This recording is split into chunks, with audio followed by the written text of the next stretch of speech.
វិចបងវិចខ្ញុំដើរកិច្ចខ្ញុំខំកិច្ចចេញពីសម្ពាធខ្ញុំខំប្រឹងប្រែងអស់ហើយនៅឡើយតែដួលទៀតសម្ពាធកាន់តែតឹងកំហឹងកាន់តែក្តៅអារម្មណ៍ពេលបែកបាក់ដូចយកឈើចាក់ដំបៅខ្ញុំចេញទៅទាំងទឹកភ្នែកខ្ញុំទ្រាំដេកទាំងសោកសៅ I'm sorry mom ផ្ដាំសុំតូឪអពើអានៅថែរក្សាម៉ែឪចេះមើលថែខ្លួនឯងពេលបងប្រុសឯងមិននៅខ្ញុំចេញទៅខ្ញុំដើរទៅលើផ្លូវតែម្នាក់ឯងខ្ញុំដើរកាត់ខ្យល់ខ្ញុំដើរកាត់ភ្លៀងមិនទៀងទាត់មាត់បៀមផ្សែង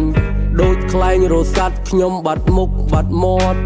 ធ្វើរឿងខុសច្បាប់ខ្លាចគេចាប់ខ្លាចគេខត់ខ្ញុំយំប្រត់ផ្ទះព្រះរស់យំប្រត់កូនខ្ញុំចេញសប្បាយអ្នកម្ដាយចេញដើររកូនអូនទៀនគេផាធីបាត់មី just alone ជីវិតគេវិសេសតែជីវិតខ្ញុំវិសូរចេះតែស្មានថាមិនដឹងស្មើណាស្មើណីស្មើនេះហើយនៅឡើយវង្វេងក្នុងព្រៃ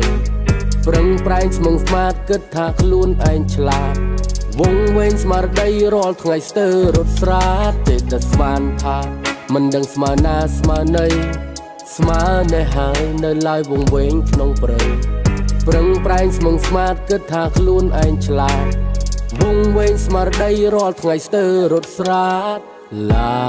ឡាឡាឡាឡាយគ្រាន់ជាពាក្យកុហកខ្លួនឯងជីវិតគ្មានអ្វីត្រូវស្ដាយបាត់ឡា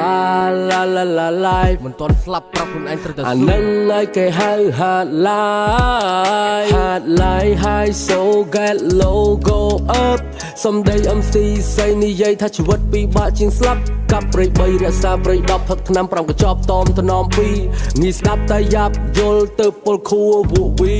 លេងកវីតាមគេម៉ែជេឪវត្តមកខ្សែកវត្តកូនស្រីពេញវ័យម៉ែស្ដីតិចតួចលួចចេញពីផ្ទះបាត់យប់សែនស្ងាត់បាត់ខ្លួនរត់ពួននឹងយំមកទូត 45 ធ្លាប់បរិយាយតែវាមិនខ្វល់ខ្វាយព្រោះវាកំពុងឌូត I'm not good I'm too bad but mommy said that wait for me កុំចាំតែចាំដល់បែកទើបស្រែក mommy sorry ជើងទាំងពីរធ្លាប់តែរត់យកមកលុតក្រាបសុំខមាដៃប្រឡាក់ដាក់មិនសំចៃកែប្រែរកកម្រៃជួយគ្រួសារ